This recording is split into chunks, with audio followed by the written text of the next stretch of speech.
A young Muslim woman in the US, Sarah Malik, raised in a modern, liberal environment, begins to feel spiritually lost. Haunted by anxiety, broken friendships, and an identity crisis, her life takes a sharp turn after a tragic incident. What begins as a breakdown turns into a journey of reconnection with Allah subhanahu wa ta'ala, the Qur'an, the hadith, and her own forgotten roots.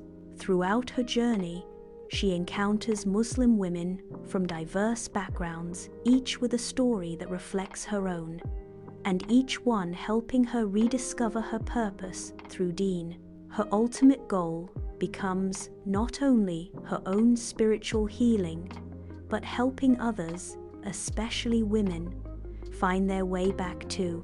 The story will be deeply emotional, laced with taqwa, include direct Quranic verses, authentic ahadith, and powerful female character arcs rooted in Islamic values. Sarah Malik's phone buzzed again. Another like, another notification, another comment with a flame emoji. She stared at the screen, barely blinking. Her latest Instagram reel, a 7-second slow-motion hair flip with upbeat music, had hit 48,000 views, but her heart, dead silent. She sat on the edge of her plush bed in her California apartment, dressed in brand-name joggers, her long brown hair curled to perfection. A candle flickered in the corner, releasing lavender-scented smoke. She should have been happy. Her followers admired her. Her emails were filled with PR offers. Her vibe was called relatable and independent, but inside, she felt like she was suffocating, drowning in silence. That night, her friend Layla invited her to a club. "You need a break," Layla said. "Life is for living, girl." Sarah went. Loud music, glitter, laughs, lying smiles, cheap perfume. She danced, smiled, posed, and tagged locations she didn't care about. At 1:43 a.m., standing in the bathroom, she looked in the mirror, really looked, and whispered to her reflection, "Why am I still so empty?" 3 days later, Sarah received a phone call that changed everything. A trembling voice. "Anna, it's Dad, your Uncle Khalid. He had a heart attack. He passed away."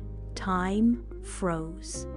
Uncle Khalid, the only person in her family who still prayed, who used to send her Islamic reminders every Friday, even when she never replied.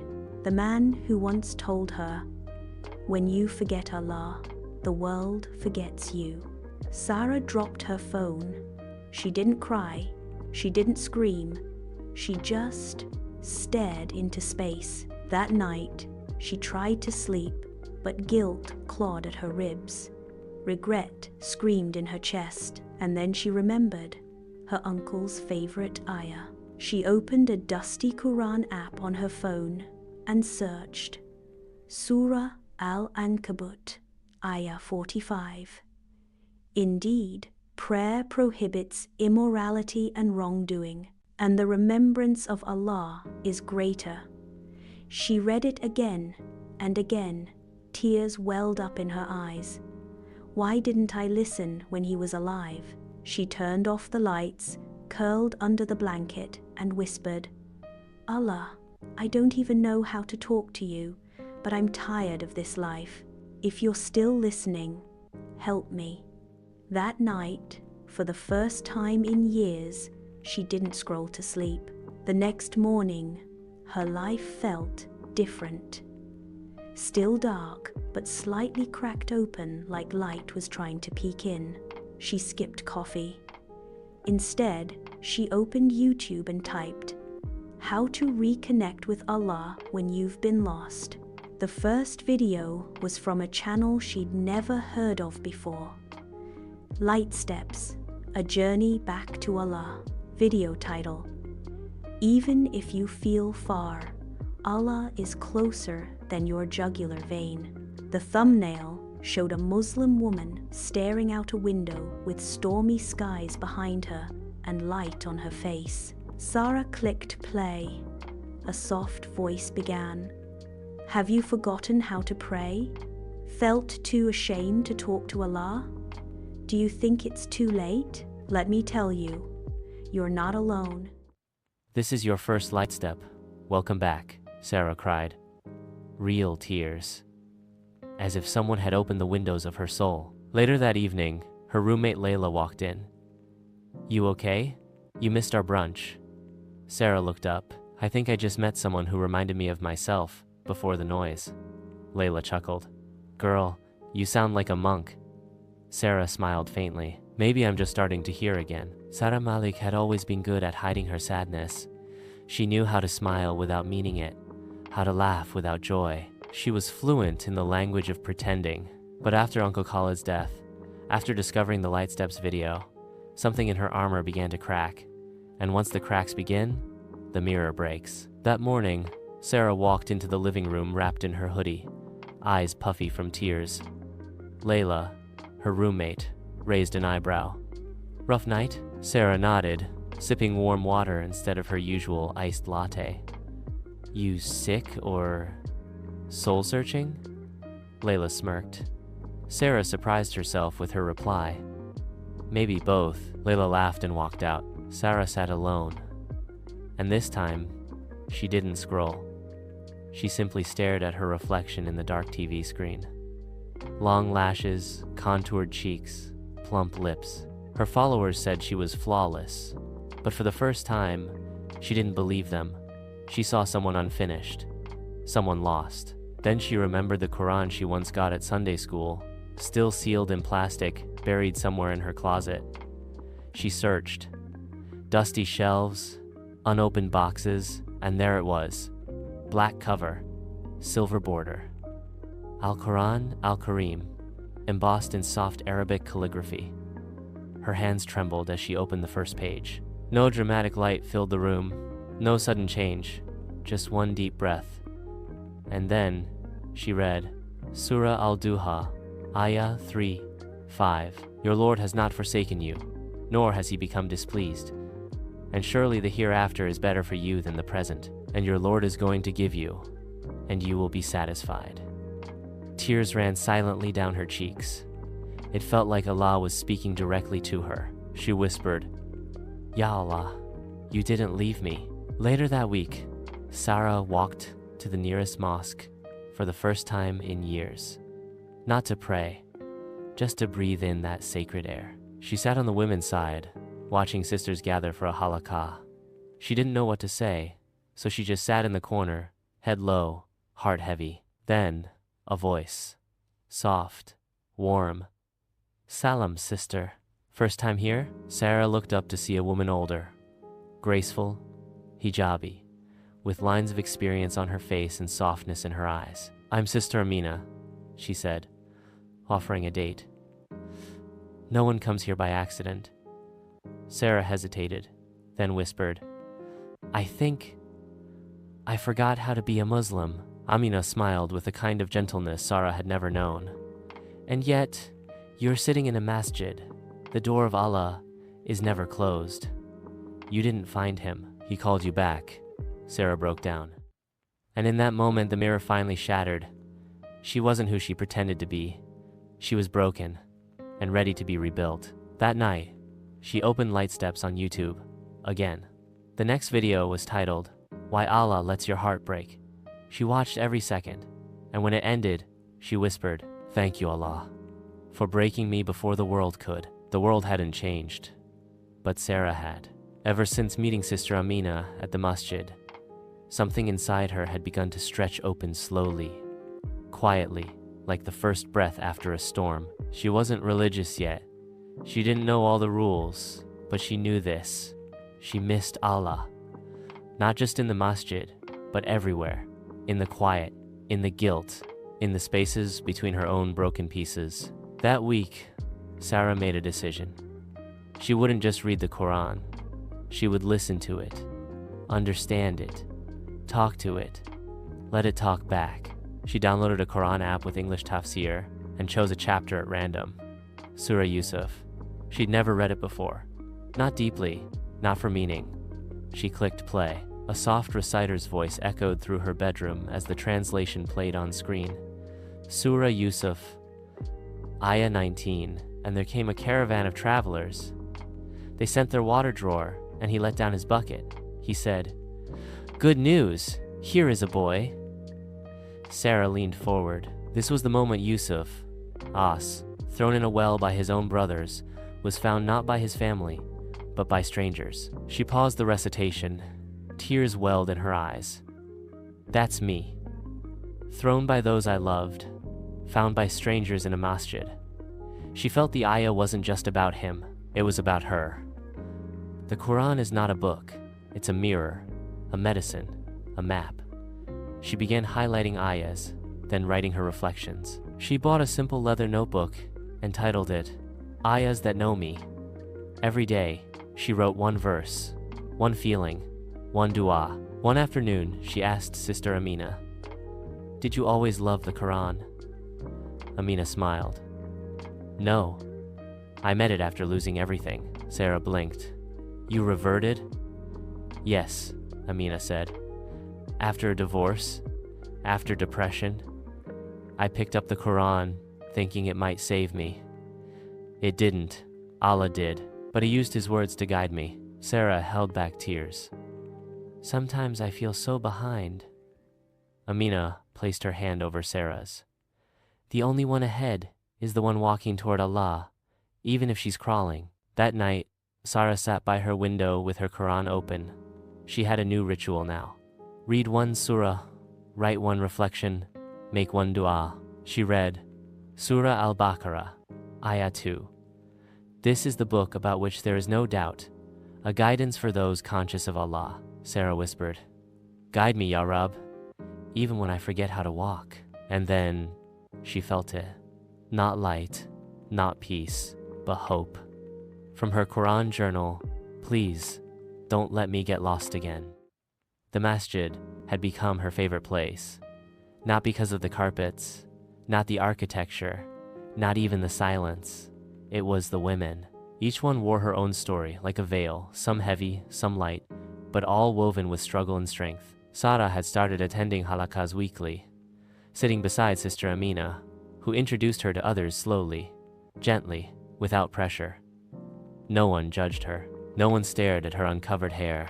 And still, something inside her began to soften. One Thursday night, the masjid hosted a special session. Women of Strength, Stories of Modern Hijrah. Sarah expected the usual. Reminders, rules, maybe a talk about hijab. But when the speaker walked in, everything changed.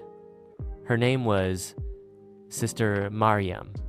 She wore a plain abaya, no makeup, no jewelry. But her face glowed. She smiled, greeted the sisters, and sat on the carpet instead of the chair. Then she began.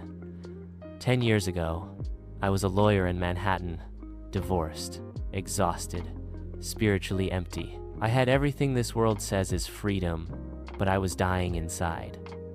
I drank, I cursed, I wore clothes that shouted but didn't speak. My own daughter started calling me by my name instead of mommy. One day, during a panic attack, I screamed at the sky, "If there's a God, show yourself before I show myself the exit." And Allah answered, not with thunder, not with miracles, just a woman. Sarah leaned forward, eyes wide. She was my cab driver. She wore a simple black hijab, didn't talk much. But when I cried in the back seat, she said, "You don't have to carry it alone. I know someone who can." That ride changed everything. The sisters sat silently, some weeping. Maryam continued, "I left my job. I left the man I was dating. I even left my name. Today, I live with my daughter in a small apartment and teach Quran to reverts. I lost a lifestyle, but I gained Jannah. and I'd trade the world for what I have now. Allah. Sarah felt her own chest ache. Because deep down, she had been afraid of the same thing. What if I leave the life I built, and I end up with nothing? But now she saw. Letting go for Allah doesn't leave you empty. It leaves you protected. After the talk, Sarah waited until the crowd thinned, then walked up to Sister Miriam. I'm not there yet, she said, voice shaking. But I want what you have. Mariam smiled.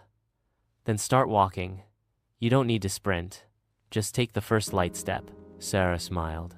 And for the first time, it didn't feel fake. That night, she wrote in her Qur'an journal, Ayah of the day, and whoever fears Allah, He will make for him a way out, and provide for him from where he does not expect. Surah Talaq 65:2-3. My dua, Ya Allah, I'm scared, but I trust you more than the life I've built. Sarah stood in front of her closet.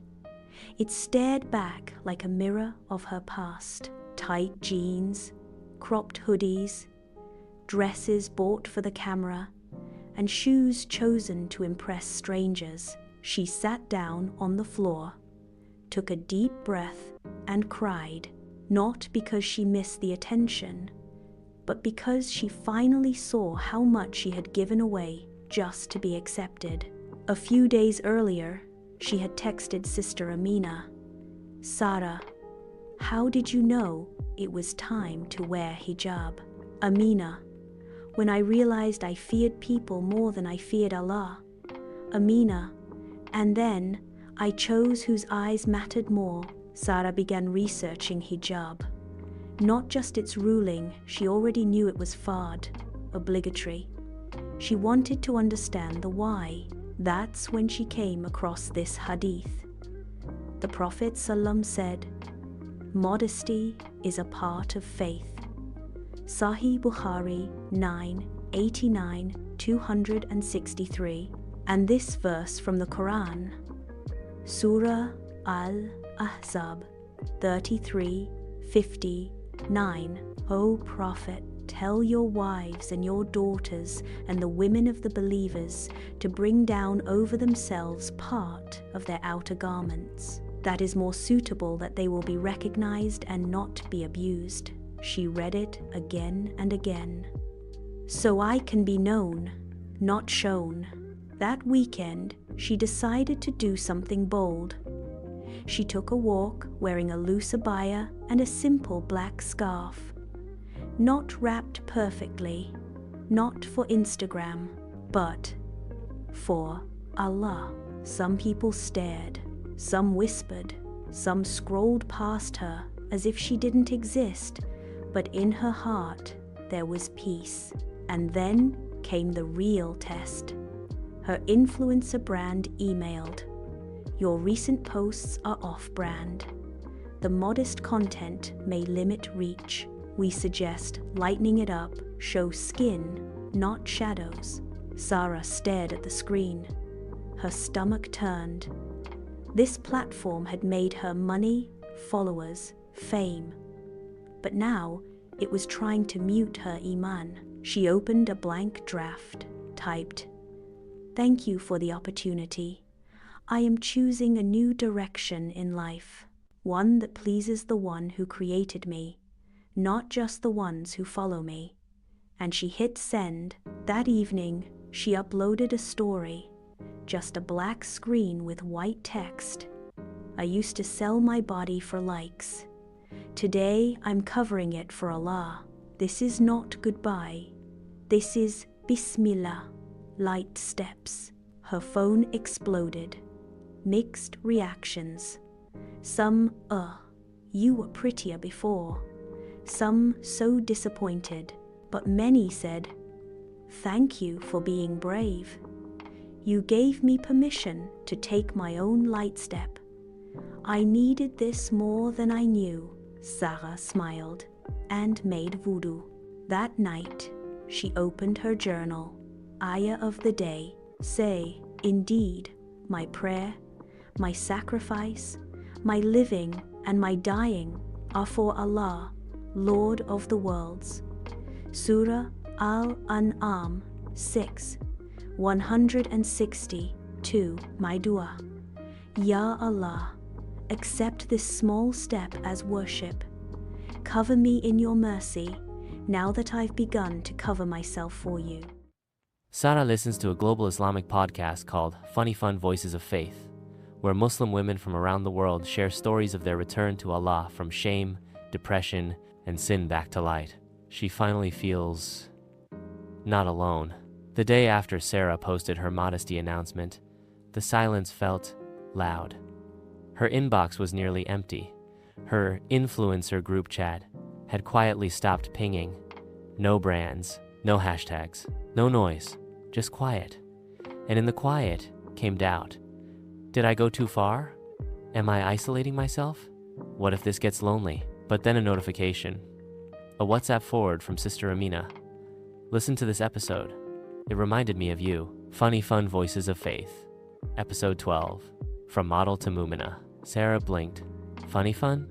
She remembered the name from YouTube. It sounded light, playful. She clicked the podcast link, put on her headphones.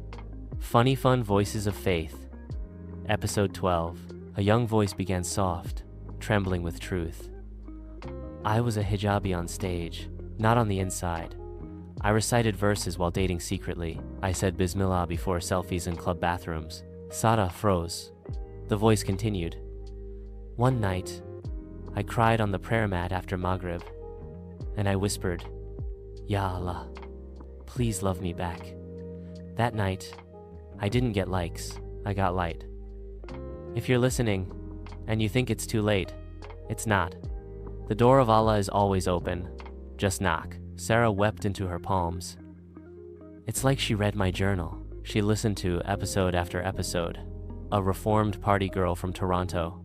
A survivor of abuse who found Allah through dhikr in a shelter. A nurse who rediscovered hijab after her non-Muslim patient reminded her of Allah. One by one, their voices reached into her soul. They didn't preach, they confessed. And every confession became healing. That night, Sarah left a voice message for Sister Amina. I finally believe I'm not broken beyond repair. FunnyFun made me realize I'm not alone in this fight. A few weeks later, Sarah sent her own voice note to FunnyFun. She titled it, To the Girl Who Thinks Allah Has Forgotten Her, and she began, Dear sister, if you're crying in your car, praying with your makeup smudged, hiding your Qur'an from your roommate, you are loved. Not in spite of your mistakes, but because you're trying to come back. This is your sign. Allah still wants you. And so do we. Welcome to LightSteps. Sada Malik. The voice clip went viral. Within a week, hundreds of women were tagging their stories with, FunnyFun Faith. My light step. Sarah told me to come home. Sarah had finally found her people. And her purpose. Ayah of the day.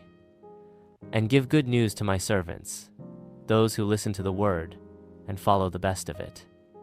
Surah Az-Zumar 39, 17, 18. My dua. Ya Allah, let my voice become a rope that pulls another sister out of the dark, like you pulled me. The phone rang during Fajr. Sarah answered, breath heavy, scarf loosely wrapped around her. Her father's voice was quiet. It's your mother. The scans are back. It's not good. Sarah froze. How bad? Stage 3. We need to talk treatment. Today, the masjid, the Quran, the du'as, they all blurred. Sarah sat on her prayer rug, numb. Her mother, Hapilla, the woman who raised her as a single parent after the divorce, who had worked night shifts and packed lunch boxes with sticky notes that said, you can do anything, who hid her own pain just to make Sarah feel safe. Now she was the one in danger. Ya Allah. Why now? For the first time in weeks, Sarah missed a prayer, then another. She felt paralyzed. At the hospital, her mother smiled faintly beneath a blanket of wires and IVs. You've been glowing lately, she whispered. You found God? Sarah nodded. And now I'm terrified he'll take you. Her mother touched her hand, then asked him not to. That night, Sarah knelt in sujood for over an hour. No camera, no notebook, no recitation, just crying. Ya Rab, I've come so far. Please don't take her. I can't. I'm not ready to lose her. But if you do, hold me tighter than I've ever held you. She began to study tawakkul, trust in Allah, more deeply. She read Surah At-Talaq 65:3. And whoever relies upon Allah, then he is sufficient for him. And a hadith. The Prophet ﷺ said, if you were to rely upon Allah with the reliance he is due, he would provide for you as he provides for the birds.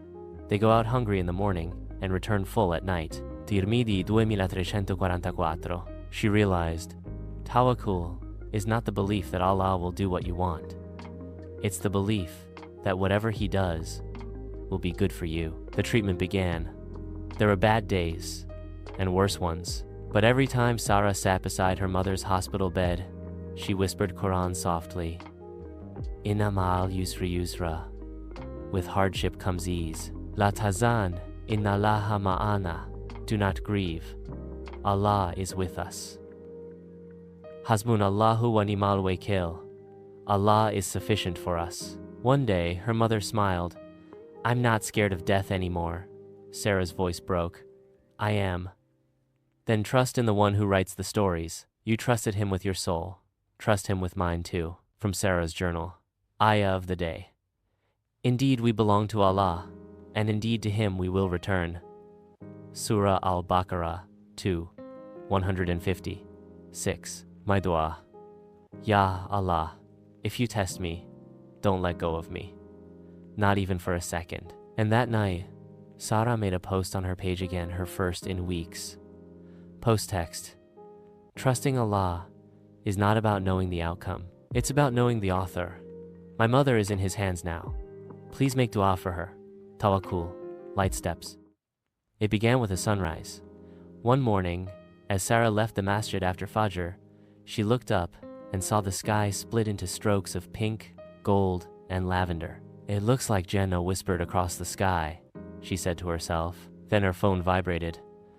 A message from the hospital. Blood work improved. Scans cleaner.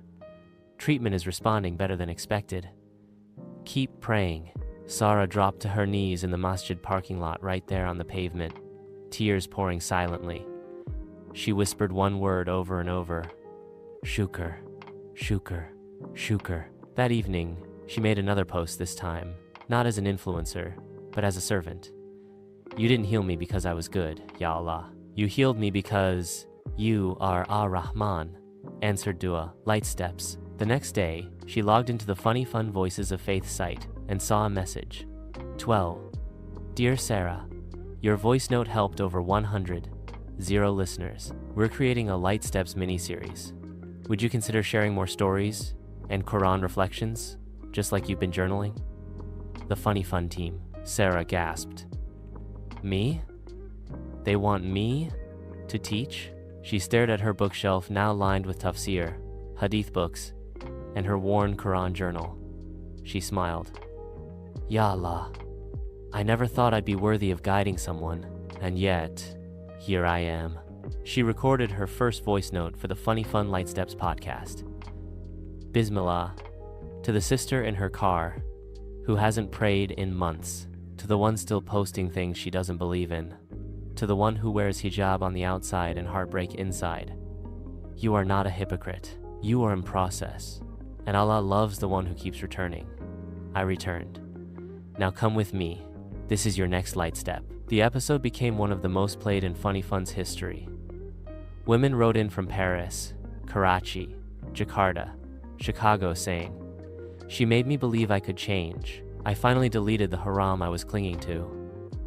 I cried, and then I prayed. Weeks passed. Sarah's mother gained strength. Sarah herself began leading Quran reflection circles for reverts and young women. They called it the Light Circle, and every time she felt weak, she remembered Surah Yusuf. Indeed, my Lord is subtle in what he wills. 12:100. Subtle, like a sunrise, like a delayed test result, like a podcast link from a friend, like a voice that once trembled, now guiding others. From her journal, Ayah of the day. and your Lord is going to give you, and you will be satisfied. Surah Ad-Duha 93:5. My dua. Ya Allah, use me for the hearts that feel too far gone. Let my voice be a rope, a mirror, a lantern. It happened quietly. A close friend from the masjid, someone she'd confided in during her hardest nights, used her story for clout. Sarah received the message late at night. Hey, isn't this your story? She's sharing it in a podcast interview, word for word. She clicked the link. Her heart dropped. The girl she trusted had taken her exact journey, her transformation, her pain, even her mother's illness, and presented it as her own testimony of faith. No credit, no mention, just applause, views, praise. The old Sarah would have screamed, cried, posted a long story thread to expose the betrayal. But the new Sarah? She just went to make wudu. Then she sat on her prayer mat and opened her Qur'an and found this, Surah Ash-Shu'ara 26, 227. Except those who believe and do righteous deeds and remember Allah often and defend themselves after they were wronged. And those who have wronged are going to know to what kind of return they will be returned. She read it again and then smiled. Allah, you saw it. That's enough for me. The next day, she met Sister Amina at the masjid and told her everything. Amina listened, eyes calm, voice steady. You gave her your story with love. She took it with ego. But Allah writes the truth in ink that never fades. Sarah asked, should I confront her? Amina shook her head. She just borrowed your voice. But your LightStep was written for you alone. That night, Sarah recorded a new podcast episode for FunnyFun. Yang title, Betrayal and Barakah. Sometimes Allah allows betrayal not to break us, but to prove how much we've grown. If someone steals your words, your truth, your light, let them carry it. You keep walking toward Jannah, because the story that's lived will always outshine the one that's copied. Listeners poured in. FunnyFun reposted the clip with the caption, she forgave without bitterness. She rose without revenge. That's what LightSteps are made of. Sarah's story reached over 1 million women, not because of drama, but because of dignity. From her journal, Ayah of the Day. Indeed, Allah defends those who have believed. Surah Al-Hajj 22:38. My dua. Ya Allah, let my pain become my power. Let my silence be stronger than noise, and let my truth always echo louder than lies. 2 years later, Sarah stood barefoot, her abaya flowing in the Meccan breeze, her eyes fixed on the Kaaba. She wasn't crying, she was glowing. Around her, thousands circled in tawaf, but inside her a silence so deep, it felt like her heart had bowed in sajda. She raised her hands. Ya Allah, you brought me home, after everything. After me. Her mother had gone into remission 6 months earlier. She now prayed 5 times a day. The woman who once only cared for Sarah's lunch now reminded her of tahajjud. FunnyFun had launched a LightSteps global Sisterhood, a digital safe space for reverts, survivors, seekers, and sisters in pain. Sarah hosted weekly Quran circles, and one day, a teenage girl messaged her. I was suicidal. Then I heard your voice. I didn't end my life. I started it again with Bismillah. Sarah made tawaf with tears falling silently. Each step felt like a heartbeat. This is what I was born for. She whispered du'as she couldn't explain in words. She placed her hand on the Kaaba's cloth and sobbed, not in pain, but in pure surrender. You never left me, Ya Allah. Not when I partied, not when I posted, not when I disobeyed, not when I broke. You were there, always, just waiting for me to return. Final entry in her journal, Ayah of the Journey. Say, O my servants who have transgressed against themselves, do not despair of the mercy of Allah. Indeed, Allah forgives all sins. Surah Az-Zumar 39:53. Last dua. Ya Allah, don't let my story end with me. Let my light steps spark 1,000 others. If Sarah's story touched your heart, share it. Subscribe to FunnyFun for more voices of healing, faith, and real Islamic journeys. And remember, you are never alone because the light never leaves. Thanks for watching FunnyFun, Funny Islamids. Shall see you tomorrow with a new Islamic story.